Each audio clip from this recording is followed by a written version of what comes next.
Okay, so this Grand Cherokee wasn't blowing hot air for the heat. We had to pull that whole heater core, whole heater box out to get access to it. We had to get all the way in to the firewall of the vehicle. This is the furthest, most in-depth you can get.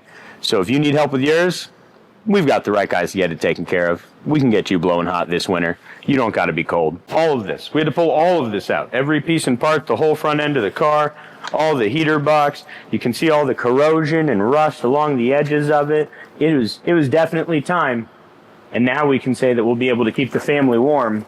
Now here's the part nobody talks about. You know, you're looking at your air filters. See all this? Somebody was breathing all that in every day. But not anymore. If you think it's time to get rid of that car, or if somebody said, hey, it's too late, there's nothing left we can do, come and see us. We're in the business of rescuing cars, and we can help keep yours on the road.